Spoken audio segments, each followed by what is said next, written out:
My name is Evicshen. I am a sound artist, experimental music performer, and instrument builder based in San Francisco. So my music tends to explore the relationship between sound and the body, whether it's in the instrumentation, which is oftentimes extensions of the body, such as the needle nails. They're literally extensions of your fingernails that function as record styluses, so you can play up to 5 grooves of a record at once. Or if it's the bass collar, which I use around my neck, is a fixture to which bass strings are tied to, and then I tension the bass strings against, say, the sole of my foot, or against my fist, and I pull, and that tension changes the pitch and timbre of the strings. So quite literal extensions. My practice also encompasses the distribution of music and the medium of music itself. I'm doing a lot of experimentation with vinyl cut-ups, record cut-ups, and then also resin duplicates of those cut-ups, and then embedding found objects into them, playing with transparency, opacity, materials, so on and so forth.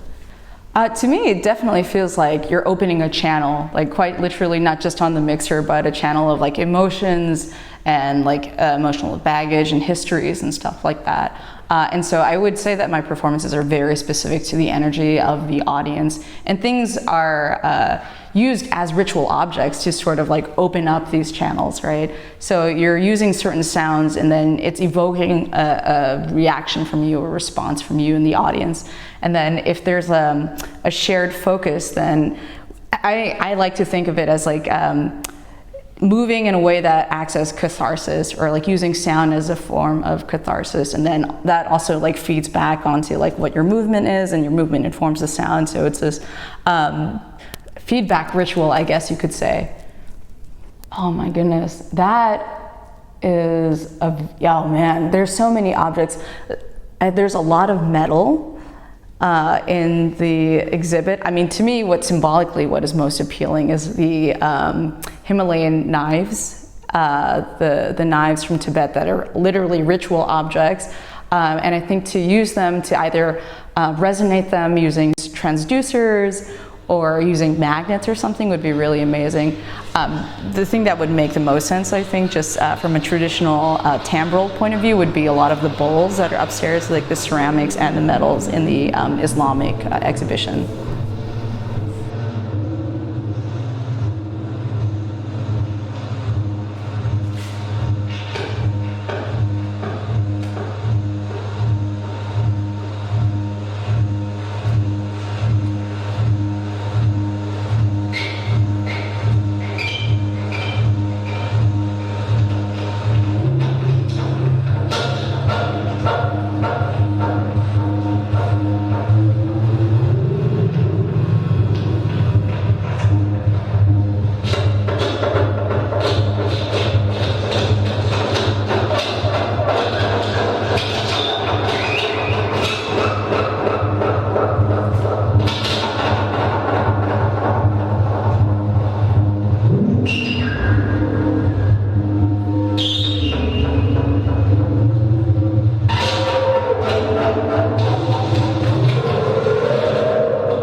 head for glorified slickness. Build his head for glorified slickness. Don't make fun of him within the safety of their house.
Yes, absolutely. There have been a lot of changes in the positive, specifically just in the landscape of different performers. The pantheon has shifted much more female, which is amazing.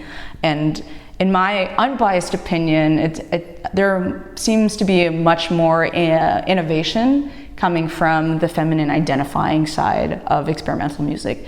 That aside, I personally love being a female in the business just because you are allowed to do certain things that men can't do and like be seen as disarming and use like the femininity in a tactical way to essentially enact social experiments during your performances. I mean, of course there's trade-offs, especially when you're dealing with sound guys, you know, the typical sound guy. I mean, everyone does, like, they're kind of your enemy sometimes as a performer, but especially I think as a female, like they feel like, no, I know more than you. That's like the only downside. Everything else has been pretty gravy for me. Oh my God. Okay. So I dream very vividly. One of my most, and I don't think I ever have recurring dreams, but they're very like surrealistic, which by definition means dreamlike, but like one of my favorite dreams is I dreamt I was the Pope. It's a very Italian dream. I was the Pope at one point, and then I was sitting on top of a hill, and then I was cleaning the dirt from my fingernails, and then as the dirt hit the ground, they became giant centipedes. And then they started pulling me around the hill on a sled, like they were like, you know, Alaskan dogs or something like that. So that was one of my favorite dreams. And then a dream that I had very recently that I was on a Spanish galleon, and there was the whole world was ending. It was being consumed by a big whirlpool in the ocean. And so then it gets sucked down. I'm like flying around inside this ship, and then I black out because we're all dead. But then I wake up in a grocery store, and then like an ex-lover who doesn't actually exist comes in, and then they were like, I really love you. And I was like, I really love you too, platonically. And then we become our real selves, and our real selves was just a foot with our heads on top of the foot and an antenna. So it just totally doesn't make any sense, but dreams like this, very vivid. I would bring, yeah, I mean, could I like say, like I would bring a whole library or something? Yes, I would bring all of my worldly possessions with me. Yeah, but I mean, ideally, I think in the afterlife, because my dream is to know everything, because I'm a know-it-all, but I don't know it all actually, but I want to. Yeah, so ideally we would know it all, and then I wouldn't even need the library, because I would just have it, you know, accessible in the hard drive of the soul or something. But yeah, if that's not the case, then yes, I would bring all my worldly possessions and also library books. Ask myself a question. Okay. Oh, that's so tough.